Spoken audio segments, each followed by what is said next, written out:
You know how they say life can flip on a dime? That's exactly what happened to me at this party. My friend Jess had been nagging me for weeks to come out and meet her bunch of incredible friends. Honestly, I was more into a quiet night with my reports and market analysis, but Jess wouldn't have any of it. "Sarah, you need to get out more. Come on, it'll be fun," she insisted. So, there I was, in my least uncomfortable party dress, nursing a glass of wine and sticking out like a sore thumb among strangers. The place was buzzing, people laughing and chatting away. I stuck close to Jess, who seemed to know everyone. She was in the middle of introducing me to a couple of her friends when he walked in. "Tom." Jess's face lit up. "Oh, you gotta meet Tom," she said, dragging me through the crowd. Tom was this average-looking guy, nothing like the flashy type she'd expect at these gatherings. He had a sad smile that didn't quite reach his eyes. Jess introduced us, and for some reason, we clicked. Maybe it was the way he talked about his daughter, Lily, with such warmth and pride. Or maybe it was his candidness about being a widower and raising her alone. Whatever it was, it got me. We found ourselves away from the crowd, sitting on some ridiculously oversized cushions. "So, Sarah, Jess tells me you're into stocks and all that Wall Street stuff," Tom started, his voice rough but friendly. "Yeah, something like that. I analyze investment opportunities, help people grow their money." "Sounds boring, I know," I replied, trying to make my job sound less nerdy than it was. "Nah, that sounds pretty damn impressive. Wish I knew a thing or two about handling money like that," he chuckled, taking a sip of his beer. We talked about everything and nothing: movies, books, the nightmare of dating. I found myself laughing more than I had in months. Tom had this easy way about him, making you feel like you'd known him forever. "You know, I didn't want to come tonight. Socializing isn't exactly my strong suit," I confessed, feeling unusually open. "Tell me about it. I only came because Jess promised Lily could tag along for a bit. Wanted her to meet some normal adults, whatever that means," Tom said, rolling his eyes. The conversation shifted to Lily, and I could see the light in Tom's eyes when he talked about her. "She's something else, my Lily. Smart, kind, a bit too cheeky for her own good," he said, a proud smile spreading across his face. I was intrigued. "She sounds wonderful. Raising a kid on your own, that's got to be tough." Tom shrugged, his expression turning serious. "It's not easy, but Lily makes it all worth it. She's the best thing that ever happened to me." As the party wound down, I realized I didn't want this conversation to end. Tom felt like a breath of fresh air in my calculated, routine life. "Hey, maybe we could grab a coffee sometime? Talk more about market trends, or whatever?" I found myself saying, surprising even myself. Tom's smile was the answer I hoped for. "I'd like that. It's been a long time since I had a reason to look forward to something." Very soon I met Tom's daughter, and she was like a breath of fresh air. We quickly became friends, which made her father very happy.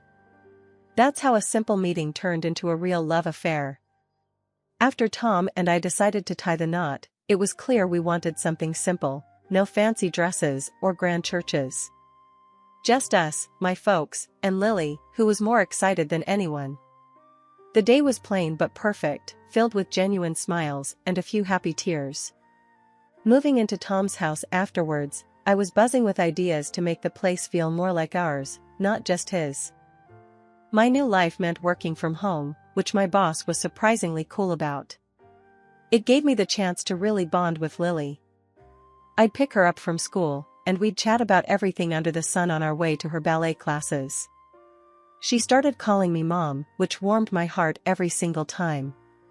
Creating a cozy home for us became my new project, filling it with love and laughter. But, as the months rolled by, things with Tom started shifting, so subtly at first. He'd make offhand comments about dinner being too bland or too salty. "Sarah, what's this supposed to be?" Tom would ask, poking at a casserole I'd spent hours on. "Supposed to be your dinner, but if you're gonna act all Gordon Ramsay about it, maybe you should cook tomorrow," I'd retort, trying to keep the mood light. He didn't. Instead, the critiques piled up. My appearance became his next target. "Babe, when did you last hit the gym? You're looking different," Tom dropped casually one evening, his eyes skimming over me like I was a fixer-upper. "Guess I've been too busy being a stepmom and working from home." "But thanks for the heads up," I snapped back, the sting of his words hitting harder than expected. Lily, bless her, was my silver lining. She and I grew closer, our bond unaffected by the growing tension between her dad and me. "Mom, can you help me with my homework?"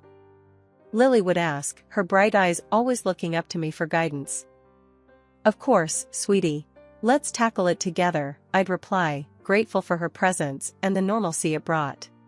Even as Tom and I drifted apart, Lily and I stuck together like glue. I found solace in our little talks and her ballet recitals. Yet, despite my efforts to keep our home a haven, Tom's dissatisfaction seemed to seep into every corner. "You know, Sarah, maybe you should try one of those online cooking classes. Spice things up a bit," Tom suggested one night, his tone laced with an undercurrent of displeasure. "Or maybe we could try eating out more. Give your taste buds a break from my terrible cooking," I'd counter, half joking but deeply wounded. Life at home started feeling less like a family and more like walking on eggshells. Tom's attitude took a nosedive, and it wasn't just about small things anymore. He set these crazy rules like expecting a brand new dish for dinner every single day. It was as if he thought I was some kind of gourmet chef instead of his partner. One evening, I was in the kitchen, trying to whip up something new to keep him happy.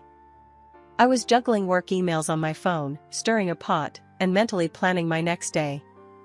Tom walked in, a scowl already forming on his face. "What's for dinner?" he asked, his tone sharp. "I'm trying something new, a recipe I found online. Thought we could use a little variety," I said, trying to sound upbeat. He just humphed, peering over my shoulder. "Doesn't look very appetizing. You know, when you decided to work from home, I thought you'd at least manage to keep the house in order and cook decent meals." His words stung. "Tom, you know I'm working too, right? It's not like I'm sitting around all day. Plus, I pick up Lily, help her with homework, visit my parents." He cut me off. Yeah, always the same excuse. "You're at home, aren't you? Shouldn't be too hard to keep things tidy and cook properly." I bit my tongue, holding back the tears. It was becoming a nightly ritual, this dance of disappointment and criticism. One night, as we settled on the couch to watch TV, he started on about my appearance. Pointing at the women on the screen, he said, "Look at them, they're about your age, right? Why do they look so much younger and better?" I tried to keep my voice level. "Tom, those women have all day to focus on looking good. They likely have personal trainers, chefs, and who knows what cosmetic work done." But he wouldn't have it. "Excuses, Sarah. It's all about priorities. You used to care about how you looked." I felt deflated, worn out. It wasn't just about the cooking or the cleaning anymore, it was a constant comparison, a reminder that I wasn't enough. During these times, Lily was my only solace. Now a teenager, she saw through her dad's behavior. "Mom, you don't deserve this. Why do you put up with it? You should just leave him," she'd say, her words filled with worry and anger. But I couldn't bring myself to believe that the Tom I fell in love with was completely gone. "He's under a lot of stress, Lily. I believe he still loves us. He'll change," I'd respond, more to convince myself than her. It's been a roller coaster, to say the least. 15 years of ups and downs, but mostly, it feels like I've been riding a slow descent into a place I never thought I'd find myself. Now, at 55, with my stepdaughter Lily living her own life, though we talk every day, sharing secrets and stories like we used to, life threw me another curveball. Cancer. The word hit me like a freight train, but somehow, I managed to keep my composure long enough to tell Tom. His reaction? Well, it was something. Not anger, not sadness, just disappointment. Not because of the diagnosis, but because I wouldn't be around to cook his meals or clean the house like I used to. What am I supposed to do now? Look after myself, he had said, his voice laced with irritation rather than concern. I was stunned, not sure how to respond to such blatant selfishness. It's not like I expected a dramatic outpouring of love and support, but a little empathy wouldn't have hurt. His lack of concern cut deeper than any diagnosis could. So, I started treatment, spending more time in the hospital than at home. My parents, bless their hearts, visited whenever they could, despite their own health issues. Lily, too, was a constant presence, her calls and visits a bright spot in those dreary hospital days. Tom? He never showed. Not once. It hurt, more than I wanted to admit. Even after everything, part of me hoped he'd come around, show that he cared, even just a little. During one of Lily's visits, I couldn't hide my disappointment any longer. I can't believe he hasn't shown up. Not even once, I confided, trying to keep the bitterness out of my voice. Lily, ever the straight shooter, didn't mince her words. Mom, you deserve so much better. I've been saying it for years. It's like he doesn't even see you. You're fighting this battle, and where is he? Nowhere. You need to think about what's best for you now. I knew she was right, but it's not easy to let go of 15 years, even if they weren't all good. Deep down, I still harbored that small flicker of hope that things could get better, that Tom would change. But lying in that hospital bed, facing my own mortality, I started to see things more clearly. Maybe it was time to start thinking about what I needed, not just what Tom wanted. The revelation came on a Tuesday, just another ordinary day until Lily walked into my hospital room with a look that spelled trouble. I could tell something was up the moment I saw her. Lily never was good at hiding her feelings.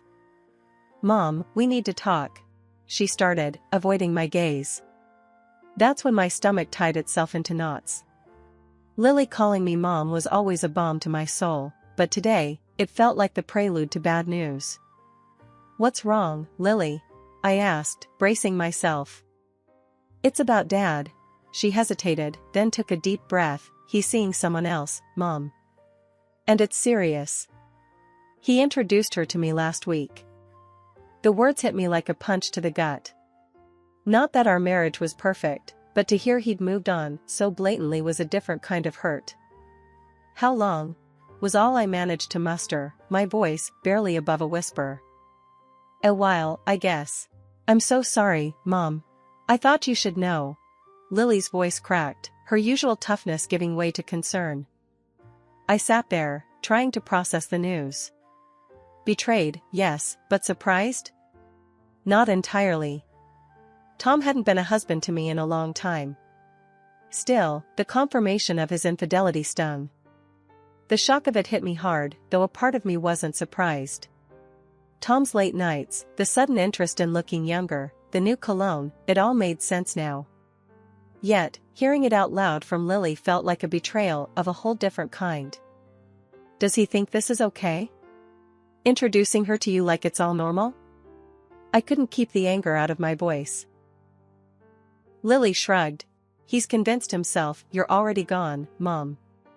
Says it's time he moved on for his happiness. It's like he doesn't even care about how this would hurt you. I laughed, a harsh sound that surprised even me. His happiness, huh? What about all those years I spent trying to make him happy? What a joke. And that's when it hit me, Tom had never really seen me. Not the real me. He saw a caretaker, a cook, a cleaner, but never his wife. And here I was, battling cancer, while he played house with someone else. For the first time in a long time, I felt a spark of something fierce within me. Anger, yes, but also determination. I'd been living for Tom, worrying about his meals, his house, his happiness. It was time to start living for myself. Lily wiped away a tear, looking determined all of a sudden. What are you gonna do? You can't let him just get away with this. A cold resolve settled over me. Tom's actions, his complete disregard for our marriage, it all clarified one thing. It was time to close this chapter for good. Tell him I agree to the divorce. I said firmly, surprising even myself with the decisiveness in my voice. It's clear he's moved on, and so should I. Lily's eyes widened. Really? Just like that? Yes, just like that. He thinks he can replace me so easily, let him try. But he'll regret this, Lily. Not today, maybe not tomorrow, but one day. He'll see what he's thrown away. Lily stood up, her stance shifting from worried to warrior-like. I'll tell him. And Mom, we'll get through this. Screw him and his midlife crisis fantasy. You're worth $1 million of her. Her fiery spirit in that moment gave me strength. I was about to embark on a tough journey, battling both cancer and a crumbling marriage, but I wasn't alone. I had Lily, and together, we were formidable. Thanks, Lily. We've got this, I said, a small smile breaking through the gloom. It was the beginning of a new chapter, one where I would reclaim my life and my dignity, with my loyal stepdaughter by my side. 2 days had felt like an eternity, each moment dragging on as I lay in that hospital bed, my body fighting a battle I hadn't signed up for. Then Tom walked in, his presence as cold as the chill running down my spine. The smirk on his face was something out of a nightmare, but this was my reality. He looked me over, his eyes devoid of any warmth. Look at you, all sick and pitiful. Can't say I'm surprised. You've let yourself go, haven't you? Found myself someone much better. Younger, prettier, healthier. He gloated, his words dripping with disdain. His words cut deeper than any knife could, but I was done showing him my pain. He threw the divorce papers on my bed, a challenge in his eyes. I took a deep breath, steadying my resolve. I picked up the pen and signed, each stroke a silent vow to myself that this was the beginning of my liberation, not my defeat. You're just as weak-willed as ever. Pathetic. He sneered, a twisted satisfaction in his gaze. I met his stare, my voice steady. If that's what helps you sleep at night, Tom. The confusion flickered across his face, replaced quickly by his usual arrogance. He strutted out, leaving a trail of bitterness in his wake. As soon as the door clicked shut, I reached for my phone with a determination that surprised even me. I called Lily, my voice stronger than I felt. Lily, it's done. But I need you to do something for me, I said, pausing to make sure I had her full attention. Tell your dad about the $3 million I plan to leave you. It's important he knows. There was a brief silence on the other end, and I could almost see the gears turning in her head. Mom, are you sure? He's going to flip out. A small smile tugged at my lips. That's the point, darling. True to form, Tom's reaction was immediate and as predictable as ever. My phone became an incessant, vibrating companion, lighting up with his attempts to reach me. With each missed call, I felt an inch taller, a bit stronger. I watched the number climb, 50, 60, 70 missed calls, and with it, my resolve solidified. I couldn't help but laugh, a sound that felt foreign yet fitting for the moment. Here I was, supposedly at my weakest, yet I'd never felt more empowered. I had taken the first real step towards freeing myself from the chains of Tom's manipulation and cruelty. The sun was just peeking through the blinds when Tom burst into my hospital room the next morning, desperation etched in every line of his face. His sudden change of heart was as transparent as it was pathetic. Sarah, I've been a fool. I see that now. I love you, and I'm ready to leave her and start over with you. We can remarry, start fresh, he pleaded, his hands outstretched as if he could physically pull me back into the life we once shared. I couldn't help but laugh, a deep, genuine sound that seemed to startle him. Tom, you've shown me exactly who you are. After years of neglect, cruelty, and now this betrayal? And you think what? A few sweet words and it's all forgiven? He blanched, taken aback by my reaction. Sarah, please. I mean it. I realized I made a mistake. I shook my head, still incredulous. A mistake? Tom, you deliberately chose to step out on our marriage, humiliated me while I was at my lowest. No, it's too late for regrets. His desperation turned to anger, his face reddening. You'll regret this. I'll make sure of it. I'll sue you for every penny of that hidden money of yours." The threat was laughable. "Go ahead and try, Tom. That money? It's in my father's name. He made those investments, all legally binding and documented. You won't get a dime." The realization of his powerlessness hit him hard. His anger dissipated into sobs of frustration, a pitiful sight that had the guards rushing in. As they escorted him out, I moved to the window, watching him. There he was, the man I'd spent so many years with, looking so defeated and alone. Yet, I felt no pity. He was reaping what he'd sown, and in that moment, I knew I was finally free. "Justice prevails," I whispered to myself, a smile touching my lips. In that hospital room, I made a promise to myself. No longer would I be defined by the failings of my marriage or the cruelty of a man who couldn't appreciate the love and loyalty I'd offered. It was time to rebuild, to focus on my health, my happiness, and the future I deserved. The battle with cancer was like riding the world's most terrifying roller coaster, one where you can't see the track ahead. Months of treatment stretched out, with good days where hope flickered bright and bad days where it dimmed to nearly nothing. Remission would come, lifting me up, only for exacerbation to drag me back down into the fight. But I kept fighting, every single day, with every bit of strength I had, both for me and for Lily.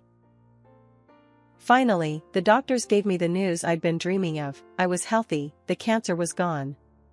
Walking out of that hospital felt surreal, like stepping into a new life waiting to be written. The fresh start wasn't just symbolic, it was real, tangible, and it was mine for the taking. Recovery wasn't just about the physical, it was mental, emotional, a total overhaul of life as I knew it. The day I was discharged from the hospital marked not just the end of my treatment, but the beginning of something new. Something mine. Lily picked me up, her car loaded with my few belongings. "Ready to start fresh, Mom?" she asked, her smile bright and encouraging. I couldn't help but return her smile. "More than ready, kiddo." We drove to my new place, a modest house I'd bought with the money I'd wisely invested over the years. It wasn't just a house, though, it was a promise of new beginnings, of freedom. As we unpacked, Lily chatted about decorating ideas, about painting the walls and planting a garden. "This is going to be a place of happiness, Mom. You'll see. We'll make it our sanctuary." Her enthusiasm was infectious. For the first time in years, I felt light, like a weight had been lifted. "I'd like that, Lily. A sanctuary sounds perfect." We took a break, sitting amidst boxes, with takeout containers between us. "You know, I've been thinking," I started, "about what comes next. I want to use this chance not just to heal, but to rediscover who I am, who I want to be." Lily nodded, taking my hand. "I've got your back, Mom. Always. And hey, you're already doing it. Look at how far you've come." She was right. The journey from being trapped in a loveless marriage to standing on my own 2 feet hadn't been easy. But here I was, ready to face the world on my terms. "I'm thinking of starting a blog," I mused. "Sharing my story, maybe help others who've been in similar situations." "That's an amazing idea." Lily's eyes sparkled with pride. "You've got so much wisdom to share. Plus, you're pretty badass, you know?" I laughed, the sound bright and genuine. "Thanks, Lily. I guess I am, aren't I?" Said and done. I started my own personal blog, in which I shared the details of my struggle with cancer. People in the comments supported me, shared their own experiences.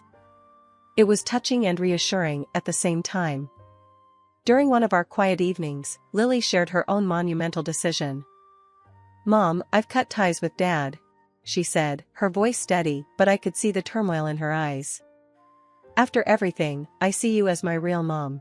He chose his path, and I've chosen mine, with you."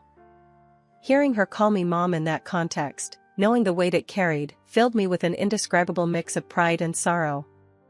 Sorrow for the broken bridges in her life, but pride in her strength and in the bond we shared. "Lily, there's something I've been meaning to tell you," I started, taking her hands in mine. When the time comes, I'll be leaving everything to you, the house, the $3 million, all of it. You're my family, my future. Lily looked at me, tears brimming in her eyes, but a smile breaking through. I don't need any of that, Mom. Just having you is enough. But thank you, for everything. In that moment, any lingering shadows of the past faded away. We were family, bound not by blood but by choice, by love. And as we looked ahead, the future wasn't just a blank page, it was a canvas waiting for us to fill it with color, with life.